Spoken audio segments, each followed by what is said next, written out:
Welcome back, Bears fans, to the CHGO Bears Podcast, presented by DraftKings Sportsbook, America's top-rated sportsbook. Download the app, use promo code CHGO when you sign up. And what is going on, everybody? It is finally Friday, CHGO Audible Day. Will DeWitt, Nicholas Moreano. Nick, how's it going, man? You enjoying kind of dipping our toes into an off-season? We're kind of there, but we're kind of not there because the playoffs are this weekend. The season's still going. We're just not in it. Yeah, and that's all great and, for all the other teams, but I am in that off-season mode and like you, probably looking at every draft prospect known to man with the Bears and all the picks they have. But yeah, it'll be nice to watch football, good football, this upcoming weekend. Yeah, especially you traveling to every game, whether it be home or away. You haven't seen a lot of live good football this year, I bet. Yeah, after the game is over, they'll some stadiums will have the TVs and you'll be catching some of the games. And I forgot exactly what week it was, but the Bears were literally the most boring game of that week, and every other game was nuts. I'm like, of course, we got to watch this one, and everyone else is doing, fantastic, crazy things. But it'll be nice to see the playoffs and how things are supposed to look, in these playoffs on this weekend. For sure. And I'm excited for today's episode. In some ways, it helps us kind of set the stage for the off season. It's kind of like how we worked out our outline. It's close to an unofficial state of the franchise episode. And we're looking at the whole team. We're not breaking it down like we used to over the years by each side of the ball. But in a lot of ways, it mirrors kind of those conversations. So I look forward to discussing which projected starters should the Bears find upgrades for, which of the free agents should the Bears attempt to re-sign or just let them walk. And we're going to do a little bit of prospect talk too. It's never too early to talk about some of these draft prospects. I know the Shrine Bowl's in a couple of weeks here, and it's a good time to start getting our homework in place for some of the players in that game. Before we get started, if you haven't yet, hit that like button. Let's get those thumbs up rolling early and often throughout the entire episode. And Nick, a question you asked me yesterday is what I want to begin the show with, though, which is after signing Kevin Warren to a contract to be the next president, CEO of this team, what's next for the Bears this offseason? What should the Bears have on next on their plate here? What do you want to see happen? I know a lot of people are probably hoping to find a dance partner for that top overall pick, but I want to know what's next for you when you're looking forward to this offseason. I mean, there's just so many ways you can go with it, and that was definitely one of them. That came to mind is who the Bears are going to find that trade partner with. And, we have some questions from our Discord that actually will kind of pertain to that. But for me, and I said this on New Year's Day for the pregame show for the Bears Lions, my New Year's resolution is for the Bears to find a number one wide receiver. That's what I want for Justin Fields. That's what I think he needs. So when I look at those little building blocks, those Lego building blocks that Ryan Poles brought to the press conference, the next one, and maybe it's not timeline, maybe the very next one, but what I want to see is the Bears find that guy. And honestly, the more I look into DeAndre Hopkins, and I get a little on the older side, it just makes sense for me if you want to see what Justin Fields is capable of, truly capable of in the passing game. So that's what I'm going to go with, is going out and trying to secure a guy like that. And again, I think people have mixed reactions as to, that move, but I think that does give Justin Fields the best opportunity to really show you what he can do as a passer. And I know that's the biggest question mark with him right now, but that's my next Lego building block. And I think, what we're going to have to do is actually get some Legos and just kind of stack these up as we kind of go show to show. I like it. I think that would be a lot of fun. Yeah, Hopkins, like you said, older, but sometimes that's not a bad thing if it's something that can be a couple of years, and then you have to develop maybe that next wide receiver one, draft someone in the early to mid rounds and let them grow underneath Hopkins and then take over from there. If the Bears trade back with the Colts, Pittman is someone they can throw our way. I know he's someone I'm very torn on, but one note I saw from last week, the game I was at, is that he had the top speed on one of the plays at 22 miles per hour, which is the fastest ball carrier speed recorded all season by any player. So imagine having someone who can do that on the same field as Justin Fields, who, as we know, is consistently hitting those top marks every week of fastest ball carrier. So bringing a lot of speed at multiple positions. But yeah, wide receiver 1, I think would be the next one. I'm going to go unofficial. I'm going to go like old school and tap into my inner Brandon here. And I'm just going to say patience. I don't want things to go too quickly because I want them to be smart and deliberate with these moves. There's no reason to find a trade partner right now. You have plenty of time to negotiate and barter, pit teams against one another, increase, the stock of that first overall pick and really get a haul. You don't have to settle for anything here in January, February. You can wait until the draft. Really, you don't have to do it before the draft. You can wait till draft night, put the pressure on and really get something, allow the draft season to get going. Because once draft season's here, after the playoffs, we get to the combine, that's when prospects start rising, people's stock goes up, and then in turn, your number 1 overall pick stock could increase too. So I'm still in very much patient mode, but like you, I think everyone would breathe a little easier, sleep a little better if they knew a wide receiver 1 was in the building. And this offseason, that has to be found. I don't know the exact path, but it has to be there. So I like that a lot. Yeah, it's gonna be interesting how it all plays out because there's just so many moves too that the Bears are going to make, and we're gonna have to have a timeline to keep track of everything that kind of happens in the course of the next couple weeks and months, obviously. So it's gonna be a fun and definitely busy offseason for the Bears and all of us here at CHGO. Absolutely. All right, let's actually talk about some of these contracts that the Bears need to figure out because there are I think there's 30 free agents actually that are on this team, and we're not going to go through all 30 on this show. That would have been an entire episode, and we only would have had 2 minutes on every player, really, from start to finish, if we even wanted to do that. So, Nick, you provided a list of notable free agents, and let's talk about them and who should potentially get a new contract in Chicago. So I'll list them off, and then we can go one by one and say, stay or go or whatever we want to call it this year. But we have Byron Pringle, Riley Reif, Nicholas Morrow, Angelo Blackson, N'Keal Harry, DeAndre Houston Carson, Patrick Scales, Michael Schofield, Dante Pettis, David Montgomery. I don't know why he's hiding in the middle, but that's a big one. Kari Blasingame, Sam Mustipher, and of course, Josh Blackwell. So those are the notable ones. And again, that's a third roughly of the entire free agency class that polls has to figure out. But first and foremost, Nick, Byron Pringle. Obviously, he didn't show a lot. Does he come back? I mean, well, this is a guy, that played in 11 games, 140 yards, 2 touchdowns. I can't even tell you the second touchdown. Was it Green Bay? I don't even know. I know the first one was against the Jets, to be completely honest. But, yeah, he just wasn't the player that I think Ryan Poles was even envisioning him to be for this offense. So I'm not bringing back Byron Pringle. I don't think there's an absolute need to. Even though the Bears don't have a lot of wide receivers, not Byron Pringle. He doesn't raise the ceiling. He doesn't elevate the floor. There's not a lot of reason to allocate. And I know the Bears have a boatload of cash to spend, but there's no reason, even if he comes back on another 1 year, $1 million deal, you can find someone who has potentially more to give in the free agency class with a similar contract if you're looking to fill in the bottom of the wide receiver room. So I'm with you. I have next to him, bye. And that's what I've been putting in my notes. He can stay or just bye.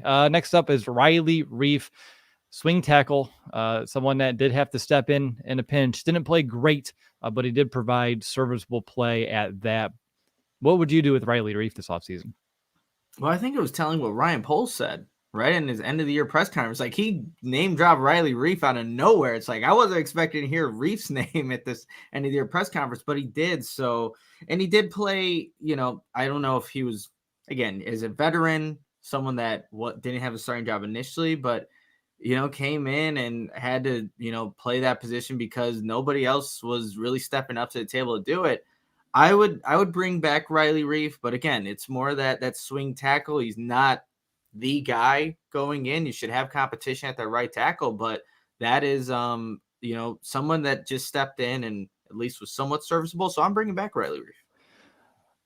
Yeah, I'm there. He's someone that I would give, hey, thanks for what you did last year kind of contract. We're not going to break the bank for you, though. come into camp Mhm. and earn that swing tackle spot again. And if he doesn't, if you find an upgrade somewhere else, whether it be the draft or free agency later, I think no one's going to complain about that. But yeah, that's where I'm at too. Just someone that, again, Eberflus mentioned all year, and especially at the end, about creating that foundation. You can't create a foundation and then send everybody off, because then you don't have that foundation you built. So Reef would be, to me, like a floor player that you hope that way you don't drop down to the basement, and then you can build on top of from there. All right, Nicholas Morrow. Let's look at a defensive player that almost sounds like your name. And every time I hear it on the podcast, I'm like, did they mean Nick? Oh, no, they meant the Bears player, Morrow. He played all year, multiple positions for this defense, racked up the tackles, but also wasn't playing at a real high level. I personally, with Morrow, would bring him back on another cheap deal, another 1 year, not a prove it deal, but like a 1 year. Hey, you can be in contention to work your way up to a starting job, but in the back of your head, you want to replace him, and you just kind of want him to be that backup. Because if he's your backup, this Bears defense is in a good spot. But if he's your starting Will backer next year, Mike backer next year, I think we're going to see a lot of the same problems. And I know a lot of people have some strong feelings about Morrow. I understand it. But for a backup, I think he would provide what you're looking for. Yeah, definitely will. And 116 total tackles, a career high for him, and which is obviously good because he had more opportunities this season. And this was a year coming off of a year where he had missed due to injuries. So he did have some production, but he wasn't like an impact player, right? He's more so getting that production because someone has to, right? And when Jack Sanborn went down, it's like, yeah, Morrow, of course, is going to get a lot of tackles here. But if it all depends on what the Bears are really thinking or what they have in mind for that will linebacker position as well. They can definitely upgrade it. You for sure do that. For me, like you, I think he is more so a serviceable, like a backup type of guy. But for him, I would think he wants to go get another opportunity somewhere else to start. So Mm-hmm. ultimately, he's not coming back on my list. But I could see that. I could see like your argument there, where he could be for that backup spot, an option for the Bears. Yeah, and again, like I'm going through this as like I'm Ryan Poles. Who would I extend offers to, and they can do with it as they deem fit. And hey, if he wants to go somewhere else, it probably makes that decision easier. And then the Bears have to attack that position more aggressively, which is not a bad thing because we talked about it all year. That whole entire front seven needs an overhaul. Speaking of which, Angelo Blackson, someone that I know you've had some feelings for over the years and really thought he'd step into a bigger role this year. I was right there with you from what we saw at the end of a season ago, but I'm at a adios for Angelo Blackson. I think it's time. Yeah, I'm right there. I'll be right there next to you, Will, saying adios as well as Angelo Blackson kind of goes on to whatever's next for him. But yeah, he showed some flashes last season, and then for whatever reason, most like with the whole entire front seven, didn't really become productive. So adios to Angelo Blackson. Yeah, he didn't really transition to the new defense as seamlessly as I thought he would, which is a very big disappointment here. But regardless, it's time to move on and rebuild. What about N'Keal Harry? Someone that you traded for, he brought in a draft pick. The numbers don't jump off at you, but is he someone that you extend a lower offer to that maybe you come back to training camp? I don't really expect a huge market for Harry in the offseason in terms of like other teams in a bidding war. But at the same time, obviously, with Claypool still under contract, and I don't know, it's a very difficult one. It is, Will. And so we said goodbye to Byron Pringle. All right. So the wide receiver room just got a little smaller. And for N'Keal Harry, like it's weird that he still didn't get as many opportunities late in the season. And I know Josh Chirac from NBC Sports Chicago asked him, do you expect to be back? And he did say yes with the Bears. And so I do think that the Bears will offer him, a 1 year contract again to come back. And, you can't replace every single wide receiver in that room. So I'll give him an offer as well to say, come back. We'll see if we can build off what we did. He had the injury too. So kind of hindered, the start of his Bears career. So yeah, I'll get him back for another year. Kite Live in the chat mentioned that Kevin White is a free agent, so it's time to bring him home. Oh Oh boy. boy. But with you and Harry, I would extend him like wide receiver 4 or 5 money. And if he takes it and wants to come back to camp, great. But at the same time, again, you're trying to find that one. You already have a 2, and of course Mooney, and then you have Claypool under contract. Yeah, it'll be Equinemius interesting. already And signed a contract. exactly, Yeah. another one with EQ. So how that all, and then you have Valus coming back on that rookie contract, and he's been playing better. So it does get difficult. But I don't think the Bears would miss him if he's gone all too much. But if you're trying to keep that floor stable, I can see them at least extending an offer. What about DeAndre Houston Carson? Obviously, he's been a longtime Bear, if not the longest tenured Bear currently, if I'm not mistaken, off the top of my head. And he's been a core special teamer and someone that's always kind of came in a pinch on defense. But with the rise of some of these younger core special teamers and some in the secondary, is this the offseason where you say goodbye to DHC as much as I really respect him both as a player and a person? Yeah, absolutely. I'm right there with you, Will. And I hope it's not. Even though, like, he's obviously, like you mentioned, the longest tenured Bear. I think with Cody Whitehair would be the 2 guys still on this team. But I think there is still value of what he brings to a defense, and he knows he's in that backup role. But he is like you said, a core special teamer. You can stay on a team that way. We've seen it with Sheriff McManus, and then when he had to fill in, on defense at times. So I would bring back DHC. Yep, I'm with you. So's Brandon. So's Ellis. We got 2 back-to-back bring back DHCs. He's in a way like a sneaky, not a fan favorite, but ones that fans are like, yeah, we like that guy. And you got to keep players around. And he is, again, like a consummate professional, and he does provide a lot of leadership in addition to what you're just mentioning there, Nick. So yeah, DHC, you had to just give him special team backup money. We've seen these contracts for him, like 1-year deal, 1-year deal, 1-year deal. Like, it's not a big deal for us. So why not bring him back?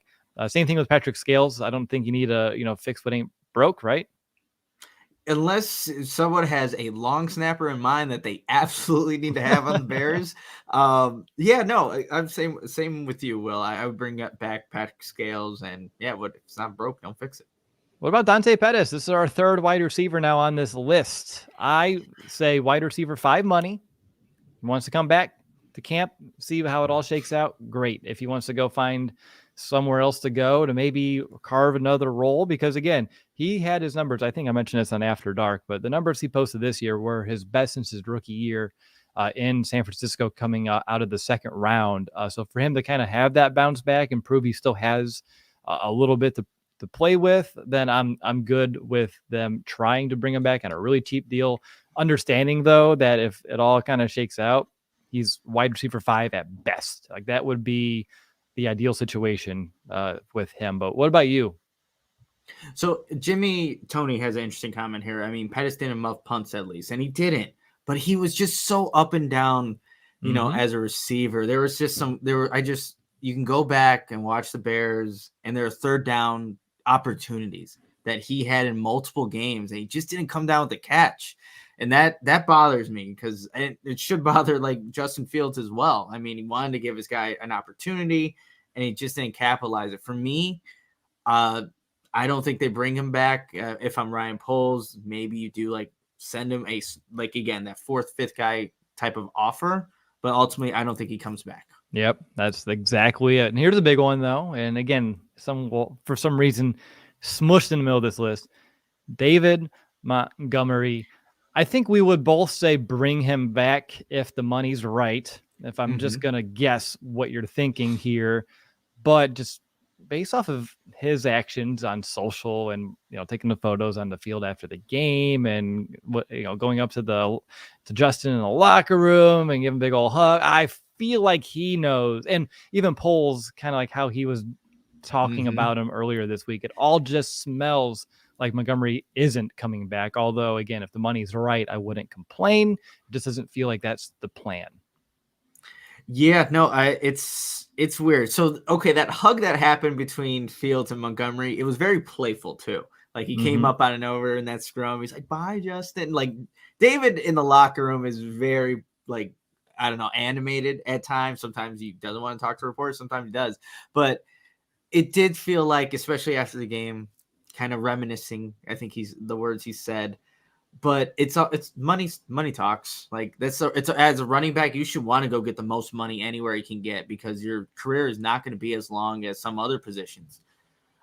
For me though, I just over the couple days, I'm more open to the idea of him coming back. And they find a good balance between this is what we value at. It's not going to, be too much over the cap or whatever it may be. But I think David Montgomery will be back on the Bears, and it'll work out in terms of the contract and, just the player itself. And look, Ryan Poles learned like what it was like with Roquan Smith. Like you just gotta take it for what it is. And if a player wants to go, they have to go. But I think they work it out, and David Montgomery's back. I hope you're right. My gut says otherwise as of today, but I still really, really hope that you are right. All right, sticking in the backfield, Kahari Blasingame. Obviously, he played 7, 8, 10 snaps a game at most, but did he show you enough in that role? I know earlier in the season, you were all in the numbers and how he was impacting that run offense. I don't think it had the same impact down the stretch as the offense kind of evolved, but what would you do with Kahari? I think when he was in the game, he was effective. But, I spoke to him after that last game, and he says he just kind of wants opportunities. And, I thought there would be a little bit more chances for him, even a pass. I don't know if Kahari Blasingame caught one. No. So, maybe for him, he's all right, this is great. He did mention that this locker room, though, is the best he's ever been a part of. So if you're Ryan Poles and, Luke Getsy, how often are you going to use the fullback? We kind of saw a glimpse of it this season. I don't think Blasingame does come back. I think they do offer him, but I think he wants to go test out where he can be more valuable, have more opportunities. Yep. I'm right there with you. Here we go. Sam Mustipher. Do we just say adios? Do we say come back as the backup and that's it? You're not a starter. We're going to find a starter, but you are a backup. What would you do with Sam Mustipher? Okay, and I kind of want to take a sec here because I want to see the chats kind of roll up. You know what's going to happen. You know what's going to happen. Yeah, with Sam Mustipher, what should happen here? But bye. I'm bringing back Sam Mustipher, but this is strictly as a backup opportunity. You're not going in with him in mind as a starter anywhere in the offensive line, but as a backup, I think the guys on the offensive line respect him. He does definitely. And I don't know how long you have to take to work on being able to handle a bull rush or identifying things, but it just seems like, that hasn't gotten better for Sam Mustipher, but I will bring him back despite, what the comments are kind of saying right now. I think it's 60-40 or 60% are get the hell out of here. 40% are I can understand the depth. And I wish Doug Kramer didn't get injured so soon because then they would have a better understanding of where he's at. And if you knew he can be that backup, then you would feel better about letting Mustipher just go. I lean your way, although I don't think I have an official decision, but I lean where you're at, where you bring back Mustipher as a backup, knowing you're going to either draft or sign a starting center, not Lucas Patrick. And then from there, a real starting center. And then from there, you keep that floor high, ceiling goes up. And I think it's a win-win situation. And if an injury happens, then at least it's not going to be someone off the street stepping in. It's Sam Mustipher, which his flaws. You can scheme around it. Just stay away from those bull rush scenarios. All right, last one. Josh Blackwell. I think this is absolutely for both of us, right? Absolutely, yeah. He showed a lot in his limited opportunities too. Well, I think that's telling. So Josh Blackwell, get back on this roster. And then we have a super chat from the Duke. No more Sam. He had to pay $5 to let us know that no Appreciate more Sam. The backup, he somehow finds his way back into the field. Enter Michael Scott. No gift. Thanks for the super chat. I appreciate it. And you're right, though. It's he wasn't supposed to be out there as much as he was this year. You're absolutely right. And that would be a terrible situation if he has to start as much as we saw this season. So I'm there too. I am. But as of right now, I'm trying to keep that floor to a higher level. And there's the gift. or Jiff, Thanks, however Lawrence. you pronounce it today. Appreciate it, Lawrence. Well, he's okay. I don't want to say it's like in a bad way, but he's like a cockroach. Sam Mustipher. You can't kill him. He's got to come back, and he's going to make his way onto the field somehow. And no, that's not the best option for the Bears, but at least I'm just going to leave it at that. He's like a cockroach. I think that's a perfect place to end this segment, and we'll look at what the current starters look like, and we'll quickly go through them and say, okay, these are the positions that must be upgraded. So even though we may have had a player coming back, does that mean that we expect them to be a starter? And these are two separate but very important conversations to have here on today's episode. Before we get to that, I want to let you know about DraftKings, because obviously the NFL playoff picture is locked in. And you know that my go-to place for wildcard round action is DraftKings Sportsbook, an official sports betting partner of the NFL. To kick off the road to Super Bowl 57, new customers can bet just $5 and get $250 in free bets instantly. Plus, all new and existing customers can get a no-sweat bet each day on wildcard round. This weekend, just place any NFL bet of your choice, and if it loses, you get a free bet back up to $10. Action's so good. Why bet NFL playoffs anywhere else? Of course, I love the DraftKings app. Super seamless. Love those same-game parlays and the ability to tinker them to exactly the lines that I want. So download the DraftKings Sportsbook app now. Use code CHGO. New customers can bet $5 on the NFL and get $250 in free bets instantly, only at DraftKings Sportsbook with code CHGO. Minimum age and eligibility restrictions apply. See show notes for details. I'm going to take Gary's advice here in the chat. Do not bet on Bulls tonight. Gary, I'm going to end up doing that on DraftKings, but maybe I'll temper my expectations. But I have to tell everybody now about ComEd. The ComEd Energy Efficiency Program is committed to helping families and businesses in the communities we serve manage energy usage and lower energy bills now and into the future. ComEd offers a wide array of incentives on lighting and other efficiency upgrades to commercial, industrial, and public sector customers of all sizes across our territory. Customers can inquire about how to upgrade outdated lighting to energy and money-saving efficient LED lights, learn more about network lighting to operate your lights through your mobile device, and track your facility's energy usage, and more. Incentives have recently increased for indoor-outdoor lighting and networked lighting controls, making these projects even more cost-effective than before. Visit ComEd.com/poweringbiz now to start saving money and energy. To start a project, contact us at 1-855-433-2700. For more information, email business. Lawrence was going to come in. He's supposed to say E. Sorry, there we go. I got other things going on in other windows here. So pardon me. Sorry, I should have queued you up for that, Lawrence. But business at ComEd.com or public sector EE. There we go. Perfect. At ComEd.com. All right. This is the CHGO Bears Podcast. DeWitt, Nicholas Moreano, kind of doing some franchise stage setting for the offseason here for the Bears. We looked at some of the notable free agents. I saw in the comment from Gary, what about Sterling Weatherford? He's under contract. So you don't have to worry. He's not going anywhere, at least in terms of his contract. He's under contract for another 2 years, I believe, which for an undrafted free agent is a little unique, but he signed a 3-year deal with the Colts. And then apparently that transfers over, at least what I can tell here on I think that's Spot right. Track. Well, yeah. Matt Adams or Joe Thomas do anything for? I don't know why I didn't put them in the linebacking core. I just figured, they all gone. I had Morrow in there, but we'll talk about them in a minute because we have these starters to talk about, so we can definitely use that as a great segue. But let's go ahead. We'll start with offense, and then we'll go defense. So as of right now, if the roster completely copied and pasted into next season, here would be the projected starting lineup on offense. Of course, Justin Fields at quarterback, Dave Montgomery and Khalil Herbert at RB.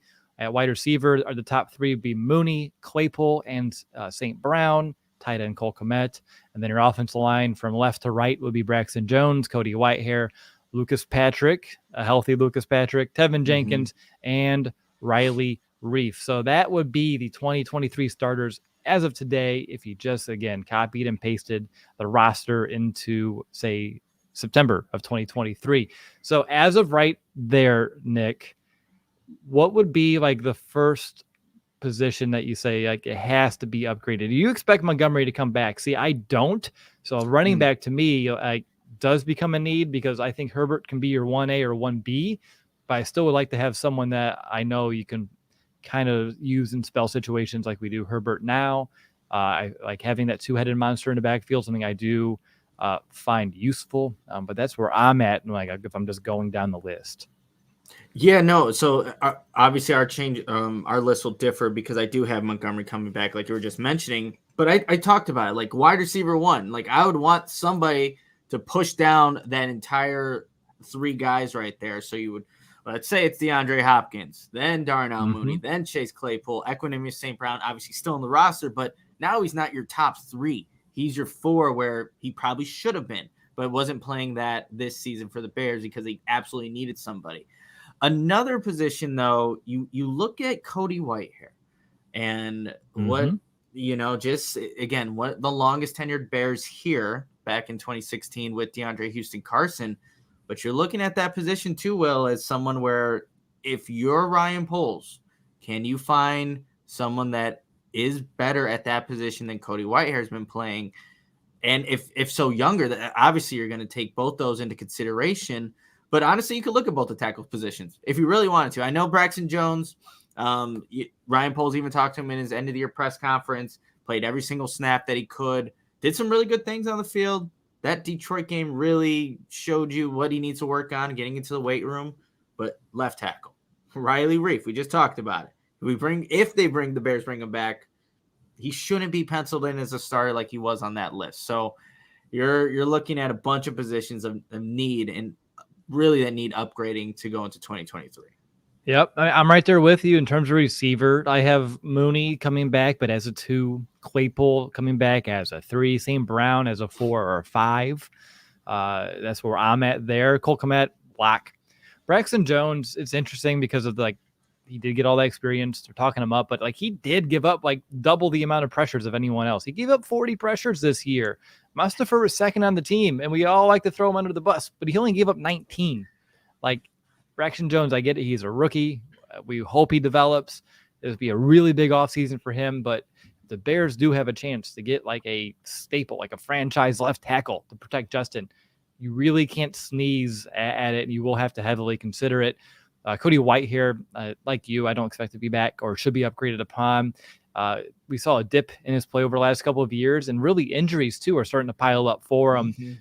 So I think that needs to be taken into consideration. The Lucas Patrick experiment, I'm over already. No, thank you. Moving on. Need a new center, and then right tackle too. So I think my only locks or players I would just roll back with would be Justin, Herbert, Mooney, Claypool, Kmet, somewhat Jones, and then Tevin Jenkins.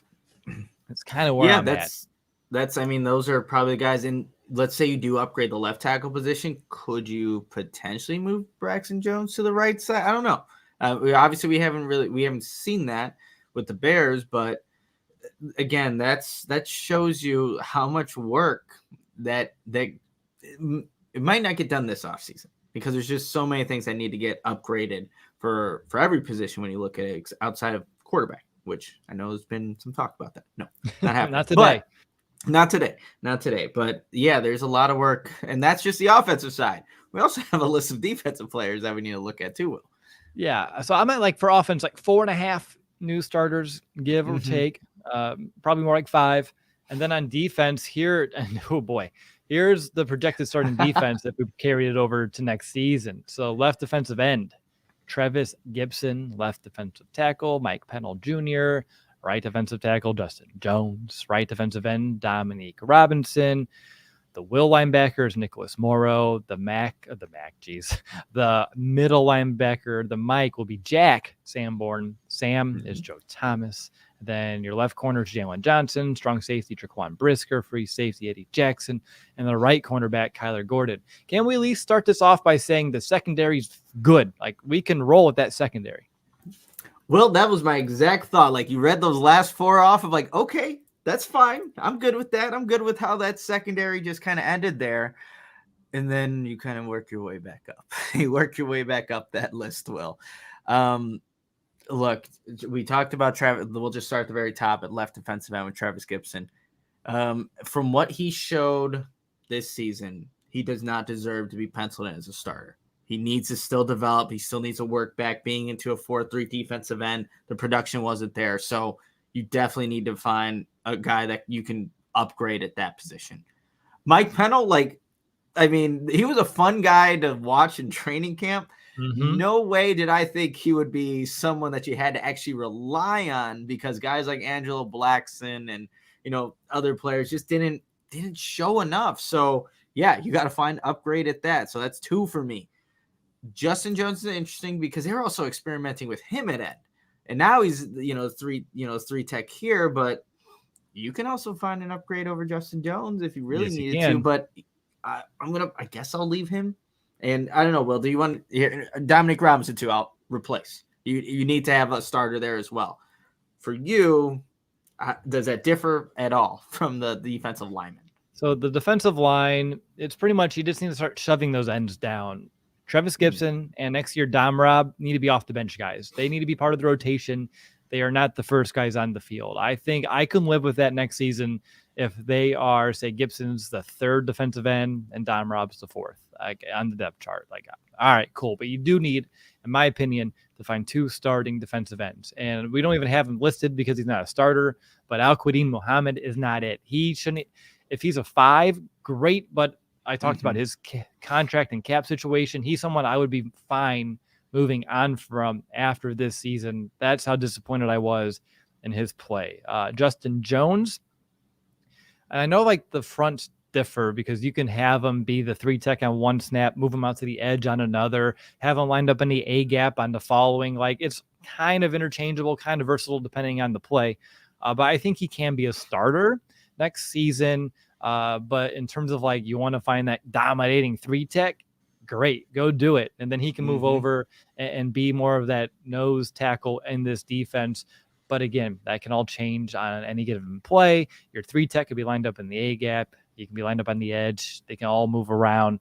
But a true dominating 3 tech is still a huge priority for this defense, even if, and I expect when, Justin Jones comes back next season. So I'm right there with you. Justin Jones is the guy you can feel good about coming back and having out there in, I say, starter snaps with some better talent around him. But actually upgrading over him is also true. So it's one of those situations where both things are true.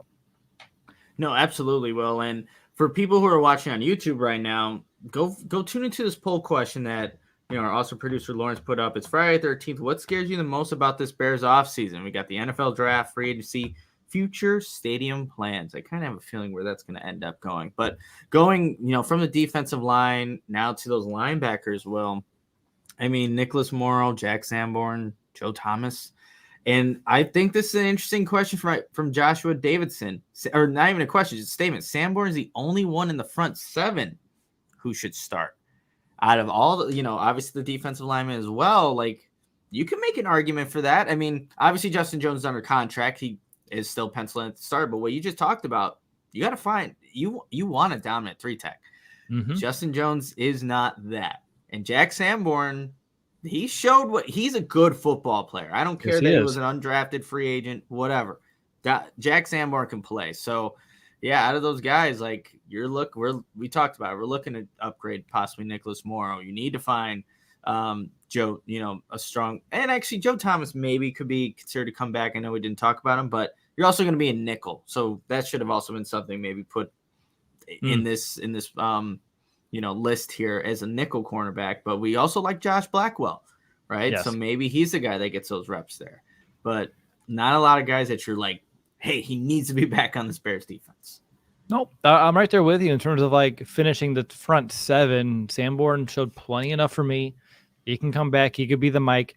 But it goes in terms of order of importance on defense. You got to find a 3 tech and you have to find a will linebacker. You have to find that off-ball linebacker that can go sideline to sideline and make these tackles. The fact that Jack Sanborn was collecting all of these tackles from, the on-ball guy, the middle linebacker, and not even the free ranging one, I think is a testament to, just he's a football dude. He just knows how to sniff it out, and he can close so much quicker than you would expect just by looking at his intangibles. Like his game speed is more than just like the speed that he tested during the draft process. That's a given. But no, I would replace Morrow. I would replace Joe Thomas, Matthew Adams. If you sign Thomas or Adams to like a backup, you can be maybe a backup Mike, but then you can go and Sam as a pinch. Cool. But you need to find someone that can be, I think, a more impactful guy. And I think the Sam backer down the stretch played more than I would have thought they would coming into this season too. Yeah, no, I agree with you. We didn't see the Sam backer like in the beginning. A lot of nickel was going on for the Bears, and Kyler Gordon was outside, inside, so interchangeable there. Los for Amigos draft Jack Campbell from Iowa, double jacks. Whew, dude is a monster. Double jacks, and yeah, I'm all for it too. But yeah, he's on my list. Yeah, Jack Campbell. I mean, he can play. He again, a football player. Like I would characterize him and Sanborn kind of that way. There you go. Sanborn has a nose for the ball, makes up for the lack of top end speed. He does, and I know that's going to be always his biggest drawback, right? He doesn't have like the physical makeup that some of these other, like a Jack Campbell, for instance, but can play football. You can do that. You can find a spot in this team. All right. So if we put both these together, roughly 10, 11 new starters. So we're going to just have to be one half of a starting team here. But depending on if Montgomery comes back, a running back 1A, 1B, a wide receiver 1, a left guard, a center, potentially a left tackle, definitely a right tackle, a 3-tech, 2 defensive ends, a will linebacker, and a Sam linebacker. What would be your top 3? Would it go wide receiver 1, 3-tech, will linebacker? I'm probably gonna put, instead of will linebacker, it would go in my list wide receiver 1, edge, and then the 3-tech. Yeah, so that's how I would kind of look at this. Man, it makes it difficult because that could be an episode. Like argue, like let's order these needs, because you can make an argument that will linebacker needs to be higher on, but also at the same time, without that defensive line, as we learned, the play from the linebackers will suffer. It's that trickle back effect on defense, man. And then of course, we're still talking about we need 3 new starters on the offensive line, and that didn't even make the cut. That's where we're at. It's a lot. It's a lot to do, you guys. And I'm so curious in what Ryan Poles is going to do. He's got a lot of money, got a lot of draft picks, going to get more draft picks, if he does end up trading the number 1 overall pick. But it's a lot to do. I'm really curious to see how he can handle everything. Well, I can't wait to get through this entire offseason so we can just debate, which way the Bears need to go or what are those most important positions. But the good news is just give it a few months and hopefully we can start checking off these boxes and feeling good about the checks and not just making the check because they signed someone. We actually like the person and believe they're going to make this team better. All right, we're going to talk about this Shrine Bowl coming up here in a few moments. And I know, Nick, you have a prospect. Man, I was combing through the roster. I guess I have a prospect. We'll get to that here in just a little bit. But first, I want to share this message from our partners over at Game Time. Game Time is the hottest new ticketing site that makes it easier than ever to score the best deals on tickets to sports, concerts, and shows. Ever dreamed of sitting in a seat you thought you never could? 50-yard line, courtside, behind home plate, floor seats at a concert? I can tell you from firsthand experience, it's possible with the Game Time app, because when I was at that Colts game over the weekend, I sat, 11th row, 40-yard line, and it was like $45 a ticket. By far the best deal that I found, best seat I've ever had for an NFL game. And I think everyone knows I had a lot of fun attending a game at those seats. And of course, you can find the last biggest minute price drops over on those seats you thought you could ever buy. You're not going to find a better deal on what are we looking at? Bulls games right now for the rest of this season. Of course, the Hawks are still in full swing. Whatever you want to go to the UC to watch. If you want to watch the ball, you want to watch the puck, you're not going to find a better deal than you will on Game Time. Created by the fans for the fans, and they guarantee the lowest price. So if you love CHGO, you're going to love Game Time. The best way to support us is buying your tickets through the link in the description, both here on YouTube, and we have that link in your podcast player of choice too. So join over the 15 million people who have downloaded the Game Time app and scored the best seats to all of your favorite events. Perfect. Well, I have to tell everybody now. So you go to Game Time, get that, download it. Then what you can do while you're still on your phone, check out Shady Rays, which are premium polarized shades featuring world-class optical clarity, substantial durability, and styles cater to everyone and every lifestyle. The best part about Shady Rays, they have the most insane protection program in all of eyewear. If you lose, you break your shades on day one, they told us that they'll send you a brand new pair, no questions asked. So if you drop them at a Bulls game that you go get tickets from Game Time or Blackhawks game, whatever it may be, they got you.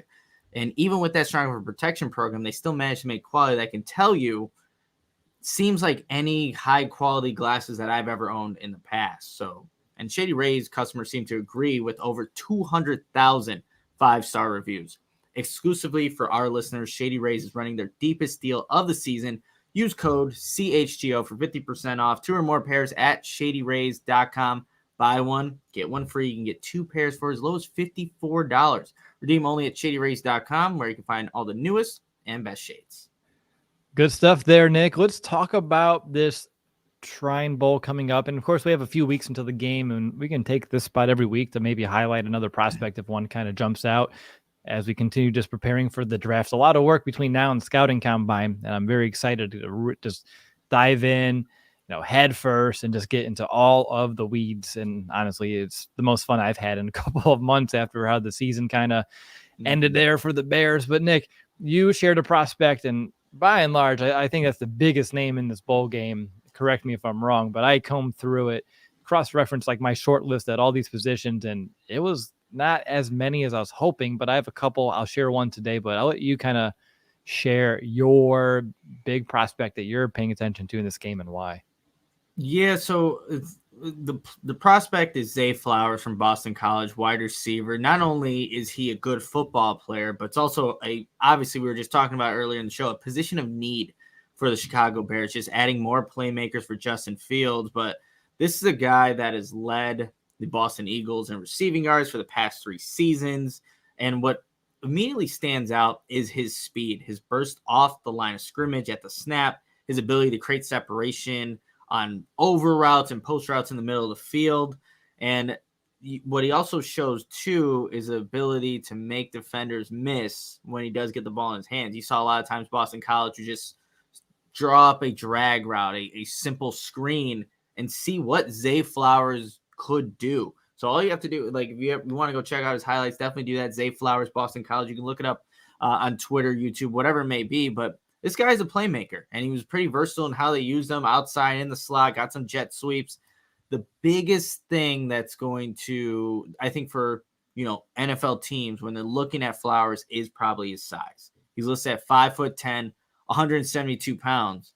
But that is nearly identical to Darnell Mooney, you guys. When you look at Darnell, he's listed at 5'11", also 172 pounds. So if you're having question marks about, well, how can Zay Flowers translate from, college football to the NFL, you can almost look at what Darnell Mooney is doing and what he was doing prior to that injury. So I think if anyone's going to have a good assessment of that, it is going to be Ryan Poles and the Chicago Bears. And again, what he also said was kind of telling.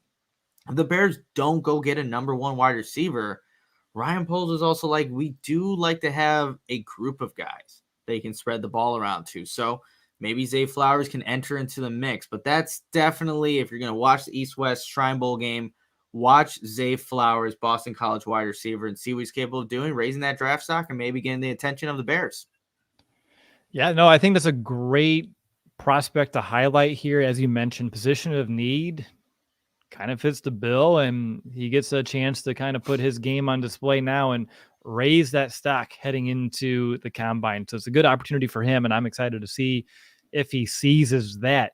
And I don't know if, Gary's peeking at my notes, but he kept throwing in Cam Jones. And he's right. Obviously, he knows, Gary does, that I went to IU. I'm wearing my IU hat, wearing my IU hoodie, and Cam Jones is a linebacker from Indiana that's playing in this game. And really what makes him interesting is he has a lot of experience. He's played here for all 4 years, including 5 years, because he had back-to-back senior years after that, the extra eligibility year from COVID. But last season, so 2021, he had 60 total tackles in 10 games. Cool, whoop-de-doo, right? Well, this year he had 54 total tackles, but he's only able to play in 5 games before he suffered a season-ending injury, and now he's healthy and gets to go play in the Shrine Bowl and show people like, hey, No, I still got it. He was racking up like double-digit tackles week in and week out in the early portion of this year, including some big games that IU had to play early on. So he's a player that, linebacker, as we know, is a position in need. Is he that will guy? I don't know that yet.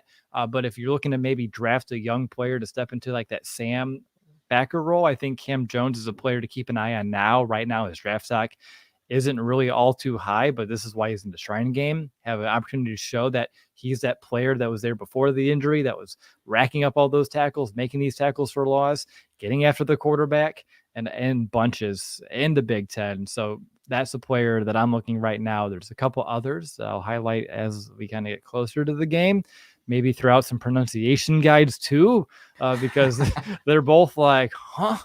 Like, how am I going to say this? So I will definitely do some more research on the pronunciation, but I have some good notes for those guys too. Perfect. Well, yeah, and I like that too. Like, I had no idea who Cam Jones was, and now have obviously a better insight from you and Gary, who's already on top of his East West Shrine Bowl players. But I think that can be a little thing we do here on these Friday shows, just highlighting players, whether it's East West Shrine Bowl or the Senior Bowl, which is also the same week. So there's going to be a bunch of draft eligible players that the Bears are going to be looking into. They're going to have some coaching staff, their scouts at these events, these all-star games, if you will, and to check out some players that can help out their roster. I literally have, when it gets to that Senior Bowl week, I have 25 players already that I'm like excited about to look into that game. Like, it is positions of need, seniors all over the place. It's just, that's going to be a really good game and just a good week because I love watching those practices. I know you've watched them in person, but like I've in past watched them over the years. Hoo-wee, man. It's gonna. I'm excited to kick off this year. All right, we have about 10 minutes left, and I know we have some questions that we got from our diehards inside of our Discord, the CHGO, like the diehard lounge over there. So I don't think I have a preferred order. Do you? Or are we just gonna throw them up and have some fun? Throw them up there, Lawrence. We'll see what ends up happening and what we can do here. But yeah, from our diehards. Our guy, the Duke, is throwing a couple super chats our way. So let's do these first. Sweet. We love the Duke. So and we love super chats. It's a win-win. I'll get these into the first. Great. All right. So this one comes from the Duke. Super chat. What do you think the odds are that CJ Stroud is staying in college? Because rumor has it that Ohio State may be offering him an impressive NIL package to return one more year. Does that drive up the value of the pick or no for the Bears? Two very great questions, kind of jam-packed into this one amazing super chat by one of our favorite listeners here on the show on YouTube. Thank you, the Duke. Nick, what are your thoughts on this? Yeah, I saw that circulating just on Twitter, and someone mentioned in this chat. I'm glad we get to talk about it. But if CJ Stroud returns to Ohio State, I think that works in favor of the Bears. Am I wrong there, Will? Because there's going to be one guy that everybody wants, and obviously, with the Bears holding the number one pick, they can say, "Who's going to offer me more for Bryce Young here?" And that's, I think, the big thing here. So if CJ Stroud, and honestly too, if like the Bears were, Ryan Poles said he had to be blown away by a quarterback to even consider him. If that takes away one, not to say like, oh, now the Bears definitely keep Justin Fields, but I think that does help the Bears in the long run because you have one guy that people are really wanting, Bryce Young. I don't know if Will Levis is going to be, that ascending quarterback, but I think this would be a good thing for the Bears and what they can potentially get in compensation if they trade down from number one. I will say that down here near Indianapolis, all the talk is Levis. Like a lot of the fans like him. I hear the name all the time, and to me, it is interesting. But like you, I would just use the model of supply and demand here, where if the supply goes down and the demand is going to stay about the same, then technically demand will go up, which should increase the value of that first overall pick in terms of a trade. So do I think he stays in college? I doubt it. I think he comes out this year. He goes to the pros. But if he did end up going back and lower, taking away from that QB class, I think it actually makes that Bears pick a little bit more sought after just because those guys that are high on everyone's lists, there's not as many as there once was. Really good question.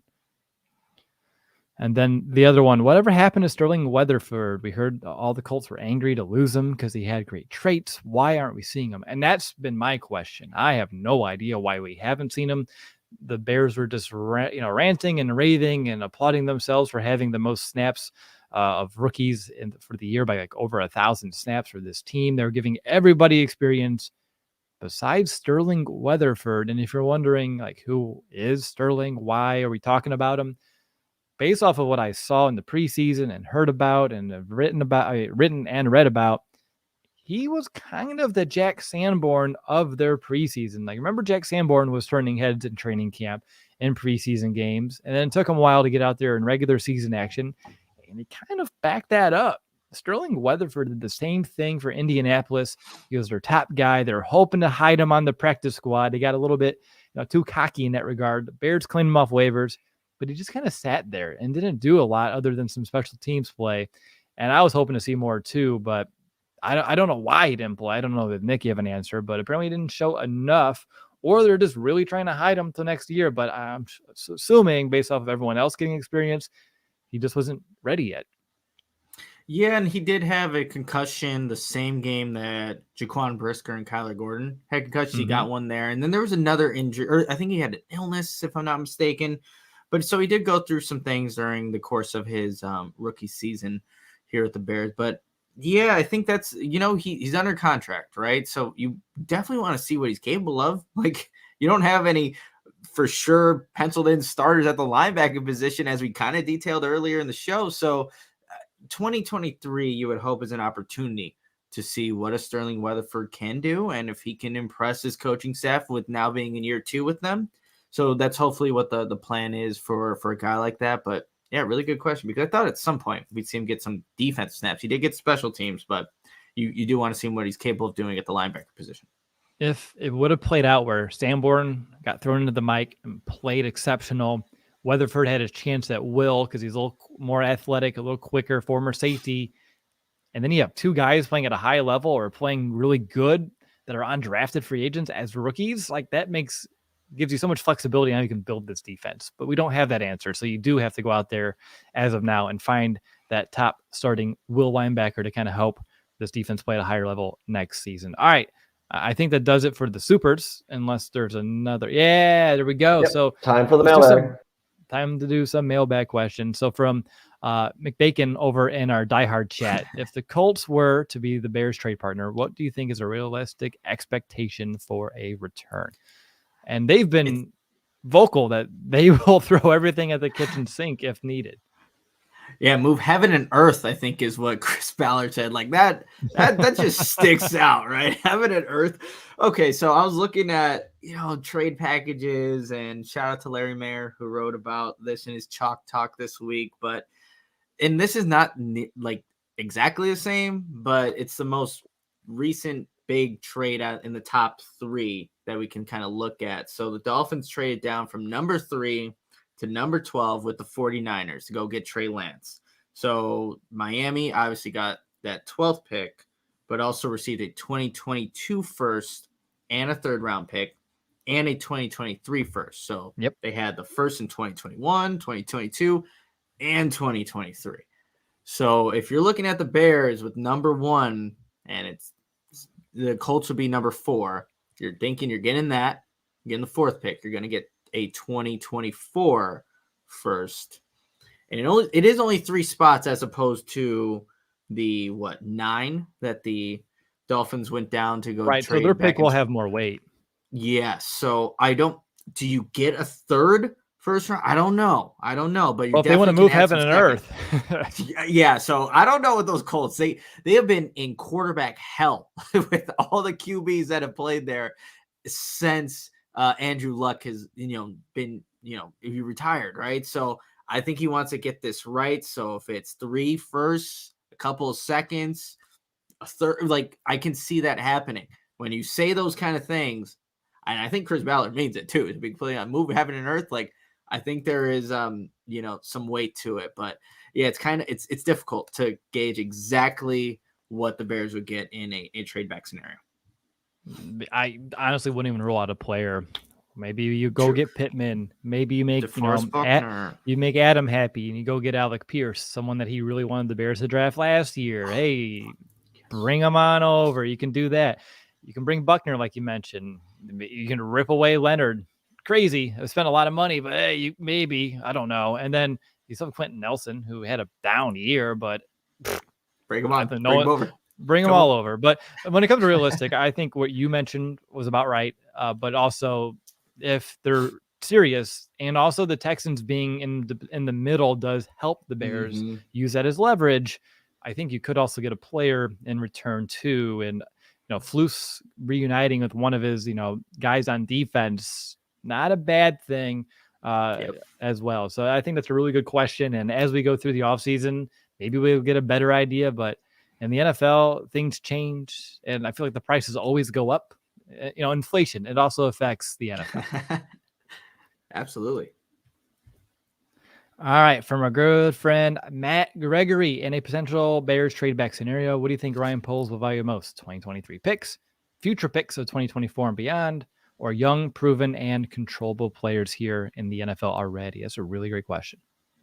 Yeah, and Matt, I would think if you're Ryan Poles, this is maybe a cop-out answer, but you're considering all of that. And I think the big thing too with Ryan Poles, he said in his end of the year press conference that he wants to make moves that will be sustainable, that will last a long time. So you're not just throwing all this money into one person to get an instant, what's the right word? Instant, like, I don't even know what the right word. It's like impact. Why couldn't instant impact? So I think when he's considering whatever moves he does make, trades, getting free agents, drafting players, like it's all going to be for the Bears to have this long-term success. He said he wants to stay at the top for as long as he can, right? So again, cop-out answer, I think he's really looking to all three of those things and having an even weight to it.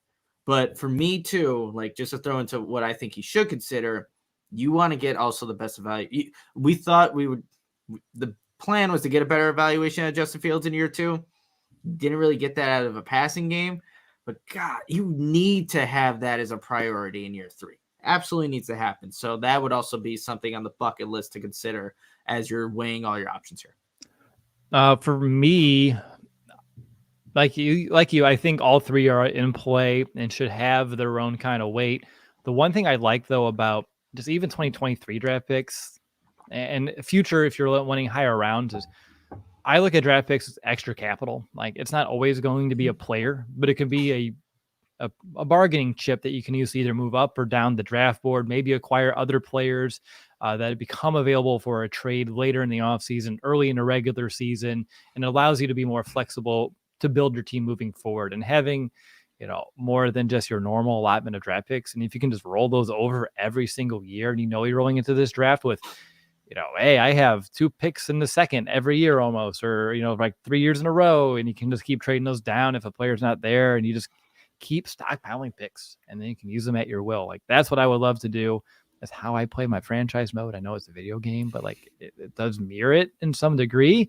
And I feel like I build a pretty damn good team with the draft picks and just being able to trade for players or not. But I know it's different, but I'm just saying like that's in an ideal world how I would do it. Have you won the Super Bowl yet, Will? Or how far are you into like your franchise mode? So what we did was simulated 10 years into the future and started from there, which is really cool. Yeah. So it's like a whole new NFL. You have to figure out who's actually good. And there weren't a lot of real players left. Justin was the best player, by the way, in the NFL after 10 years. I just want to throw it out there. He was playing for the Chiefs, though. I have to throw that out there. But no, I'm doing good. I've won 1 Super Bowl. My brother beat me in the other one. We do like he's in the NFC. I'm in the AFC this year. For this franchise. But yeah, no, going good. But my team's stacked. And I have every year like 4 first-round picks because I pretty much forego like my first 2 years of draft picks and just kept trading down. And then from here on out, every year I roll in with 5 at least. Pick 2, Will's at pick the top. 3. Will's at the top. He's staying there as long as he can, just like Ryan Poles wants to do. There you go. And then I usually use 2 or 3 of those draft picks, pick the guys I want, trade the other ones for first rounders the next year and get some seconds back. Use those seconds to trade up into a first and then turn it. It's a cycle, Nick. It's a cycle. You got my brain spinning in a good way already. But there we go. Super chat. Thanks, Lawrence. From Austin TW. What do we think about the DeMarvian, Overshone, a linebacker from Texas, currently around 3 projection. Good, steady presence for Texas, as he's mentioned, and he's someone that did transition from safety to linebacker. So, he has the athletic profile in terms of speed and range. He's on my list of guys that I'm looking more into. So I'm already intrigued by the fact that you brought him up to me is moving him higher up my list of players I'm going to start digging into before we get to the combine. Love it. Yeah, I will put him on my list now and, see what he's capable of. And, if you're a defensive player in this draft, you are eligible to be on the Chicago Bears. Because that's how much, help they need right now. All right. Do we have any other from the diehard chat? Discord? Yeah. Oh, yeah. Let's see. We got more to score. What player could be a surprise cut this offseason? I don't think it's like even a surprise cut, but we mentioned like Cody Whitehair is being a guy that, potentially could not be back. I know also in this Discord, I think, that Eddie Jackson was thrown in there like, no, I think he'll be back. But I think, Cody Whitehair would be the big name, not really a surprise player that doesn't come back. But other than that, are there any big names that wouldn't be a surprise at this point? Like, I don't know. Like, I don't think that's the thing. Yeah, that's really the thing. And I've been coming through the contracts. The only one that I say could be a surprise, and I still say the likelihood of actually cutting them is marginal. Maybe Justin Jones. Like maybe if you just say screw it to the whole defensive line, because you can only, I forgot the exact number, but his dead cap wasn't nearly as much as I thought it would just based off how they structured that contract. But that's maybe the only surprise. But outside of that, like there isn't a starter that I would look at and say, yep, I think they could be cut. Like, because why would you want to get rid of the only one I can think of would be a defense like Eddie Jackson, but like he was playing at all pro Eddie Jackson level again. Like, don't get rid of that. But I'm right there with you. That's a tough one. Yep, for sure. All right, let's see. We have a question. Name one free agent offense defense you want the Bears to sign. Ooh, this one could be interesting. I can start off here, Will. Yes, please. So for offense, just kind of looking at some of the guys and again, positions of need, would a Mike McGlinchey from the San Francisco 49ers do anything for anybody? Just reading really quickly. He did not have a good 2020 season, but for 27-year-old did not allow a sack in a 10-game span. I think it obviously would be an upgrade at right tackle. The Bears desperately need. So I think if you're looking at position of need, maybe it can be a fit. I see Gary. It's like, no, he's no good. But again, you're with the free agent market, it's like it's going to be position of need. It's going to be like, are they the best absolute player at their position? No. But is it better if you get a Mike? Are you paying too much? Yes. Yes. So Eddie's better at right tackle than what the Bears currently have. So that's an offensive player that I'll name. And then if you have an offense, then we can both go to defense afterwards. Man, not someone that I'm like banging my hand on the table at this stage, but like I do see a lot of Bears fans. They always bring up like Saquon, and I know you would pay a lot. But like, I feel like he could be one of those running backs. He's only 26. He can be one of those running backs that you can pay for.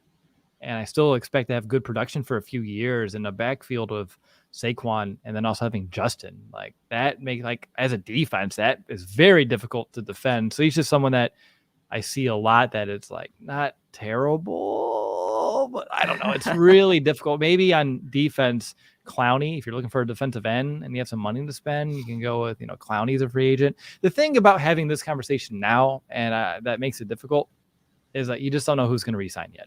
You just don't know who's actually going to be available. And you can look at all these names, and by the time we actually get to the new league year, like 40% are gone, and they have to start over again. So it's difficult, but as of right now, I guess we can be, dreamers in our own right. Mm-hmm. Absolutely. Kind of going to defense, and look, Daron Payne is on top of my list. We've said that multiple times here, but if you want to go someone that's not at that level, but still, can provide some pass rush, what about Yannick Ngakoue from the Indianapolis Colts? Yeah. Someone that, Eberflus. Oh, no. This would be this past season, so he wouldn't have direct experience with him. But if you're looking in, they're still playing the same system though, pretty much. Yes, yeah. So I think someone in 15 games this past season, 9.5 sacks in 2021 when he, was at the Raiders at the time, recorded 23 quarterback hits, 10 sacks. So a guy that's been sneaky productive for both the teams he's played for. And now, the Bears, you can't be picky. This guy would be an upgrade, to be completely honest. And if he comes at a nice price, yeah. And look, Daron Payne, that's my guy. That's if the Bears want to go upgrade 3-tech, they want to draft that position right at the top. I like Daron Payne too. So many players who will be available. We don't even know. From Dark Onyx, even though there's a minimum amount of money that has to be spent in the offseason, polls insist that the approach will be similar to last year. Is it fair to think that some of the money will be used to bring back people who aren't necessarily on the free market via trade with a team who's in quote cap hell? Could this be the year that Justin Fields gets his Stephon Diggs? Good question. Yes, it is. I'll bring up DeAndre Hopkins again because I think that is a team that one is already, there's been reports saying that they're willing to trade him. And I mentioned this on Tuesday's show. You go back to year 3 for a quarterback. For young quarterbacks, they've gotten number 1 wide receivers. Go back to Dak Prescott getting Amari Cooper. Go to Josh Allen getting Stephon Diggs. Go to Jalen Hurts getting A.J. Brown. And Tua Tagovailoa getting Waddle. Or not Waddle, sorry. Tyreek Hill would be the number 1. But see, these quarterbacks going into year 3, they got their guy. And you see the production that they've been able to put up. I'm not saying – and they've all went to the Pro – or did Tua get voted to the Pro Bowl? I don't know. But I know he's been dealing with some injuries. But – their level of play, especially from the passing perspective, has just launched. I want to see that for Justin Fields. And DeAndre Hopkins, even though he's 31, he's older, a lot older than all those guys when those teams and those quarterbacks acquired their number 1 wide receivers, but I'm all down for it. I personally, in terms of the first part of that question, I agree that Poles is not. I don't think he's going to spend every dollar that the Bears have and put himself in a bad cap situation moving forward. I think it's a stepping stone year to build on the foundation, but it's not a year where you go and break the bank and you go all in. I think it's a stepping forward year and not a let's spend every dollar and bring in every top free agent. I think he'll still be deliberate, maybe a little bit more passive than fans are going to like. But if he still makes a big move here and there and gets those names, then we'll be all right. But I'd still expect him to be very deliberate with these free agents. Yeah, well, real quickly with William Kane, Hopkins not coming to Chicago. He's going to a contender. I know he also mentioned the no trade clause. Money talks, man. It doesn't matter if it's a contender or not. If Ryan Poles is throwing out money and Hopkins saying, all right, sure, I like what you guys are doing here with Justin Fields. I know I still have time to play. Why not? And I know T. Higgins is still on his rookie contract. I know that was a name that a lot of Bears fans were excited about. So the Bengals could still see what he can do. And then you can offer him a contract. It does get a little tricky there. But just because he has that no trade clause, he can determine where he wants to go. But if Ryan Poles says, hey, I want to get Justin Fields one of those guys, and he's like, I still have a couple years left, why not? Yeah, good point. All right, next mailbag question comes from Mr. DeBakes. If you have to pick one favorite Bears game of the Trestman era, I really regretted this question. To be most honest, Nick, it was one that I was like, do we really, really have to do this? But I'm gonna, and I know a lot of people in the chat are saying the best one is his last one, and I understand that too. I'm trying to recall the one though that I had in my head. I just want to make sure this correlates 100%. But I believe, yes, I am gonna say my favorite game of the Trestman era. If I actually have to choose a game, I was like, oh, this was awesome. Week 2 of 2014, Monday Night Football. Bears in San Francisco. It's the Brandon Marshall game where I think he had, 3 touchdowns? I'm going to pull up that box score. Brandon Marshall in that game caught 3 touchdowns. Yes, memory served me correctly. But winning that game, I remember the one that he had to go up for, maybe even been the game winner. One-handed, jumped up, just plucked it, corralled it, fell back. It was beautiful. And that was only week 2, so I had plenty of time for my heart to be broken for the remainder of that season.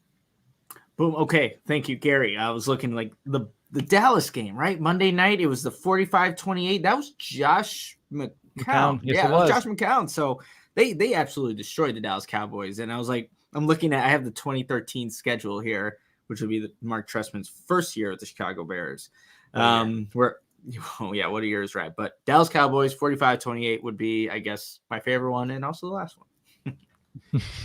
There you go. Yeah, there's not a lot on that list of like really good ones, unfortunately for the Bears. But man, that year though, I'll say it yet again, Bears were second in the NFL in points scored, 2013, only behind Manning's Broncos, only behind that team. Wow. But that defense, man, couldn't stop anything. Yeah, which Gary, unfortunately, we're used to it. We saw it again this year. Yeah, the back-to-back games where he gave up 50. That was Green Bay and New England. Yeah, that one hurt. Thanks, Gary. Appreciate it, buddy.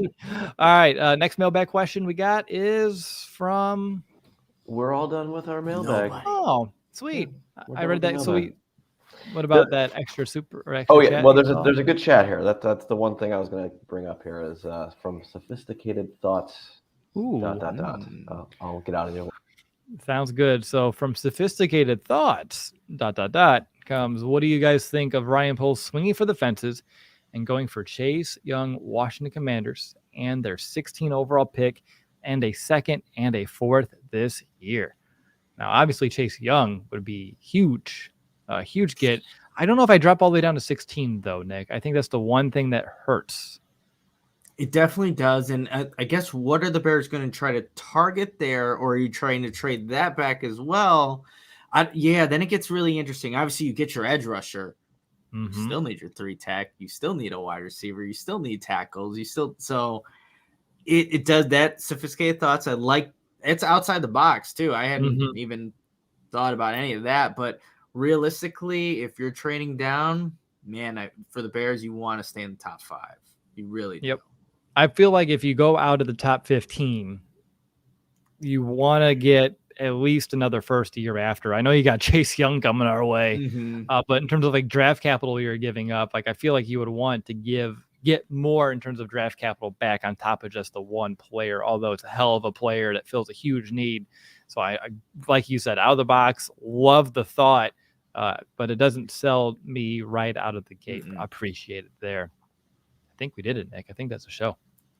Yeah, on this Friday show, we went over the hour that we usually do, as we've been doing this very long. Hey, man, not a problem. I just wanted to, Nick, you said you thought you knew where the poll question was going to go, my Friday the 13th poll question. What was your guess? What did I? What scares you the most, NFL draft, free agency, or future stadium plans? I put draft. That's what you thought was definitely going to be the most scary part of the offseason. Will, what do you think? I think how you're bringing it up makes me think like stadium for some reasons higher than it should be. And it is not. No. Oh, thank God. At this point, free agency, 52% of the vote right now. NFL draft, 32%, and then stadium plans at 16%. Well, good. I'm glad, though, it wasn't like everyone's focusing on the stadium right now, because there are bigger things and more immediate things that we can, discuss and look at. But you had me worried. I'm not going to lie. No, it's all good. And as Bull E. Bear says, hit the like button before you leave us. Thank you all for watching on this Friday. We love it. Just do what Justin does. Just look at that. He's right. Yeah, he's right there. Right in your mouth. Ah. Oh no! His right arm. There goes his thumb. It's J all over again. All right. No. I think that's like the nicest I've ever heard Lawrence ask for likes, though.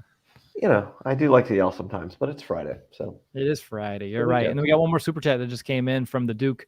Let's go, Duke. Free agency. Don't overpay the wrong guy. Yep. Overpay the right guy, and then another right guy. Yep. But either way, you're overpaying. That's just the market that is free agency. But like Lawrence kindly asked, if you can, please give the video a thumbs up before you leave. I know all of us here at CHGO would appreciate watching that number rise throughout, after the show and throughout the next coming days before we get to our next show on Monday. Which, Nick, what are you going to do with this Sunday, by the way? Like, what are you going to do? I know there's playoff football, but I'm sure that's going to dominate it. But I think I'm feeling good about not having to work per se on a Sunday here. Yeah, I think my girlfriend and I are finally going to take down the Christmas tree. That Nice. needs to be taken down. It's January 13th here, so we'll do that. I'll have some football in the background, but yeah, it will be nice that we get a day back. We get a day back to ourselves. So yeah, just relax and much needed after a long season covering this 3-14 Bears team. Absolutely. I'm glad, man. I'm glad. Again, football will be on the TV. Other than that, though, got to find something to do with the fam. Definitely got to find something to do with the fam on those days off. But thanks again for everyone who joined us. And of course, we'll keep doing more off-season focus, building block stuff. Maybe Nick will buy some Legos for our Friday shows, and we will figure out how all the pieces will fit. He's scouring for Legos. I don't think you're going to. I'm scouring for the one you got me. Where did I put it? I still got to build the gauntlet. Good luck. Sunday. There you go. There's your plans for Sunday. You're not going to open the box. It's okay. All right. I'm going to end this episode here, though. Thanks again for everybody. One last call for a thumbs up. We'll talk to you all soon. Until then, have a great playoff weekend. I promise the Bears will be there one day again, hopefully sooner than later. But of course, until next time, Bear down, Chicago.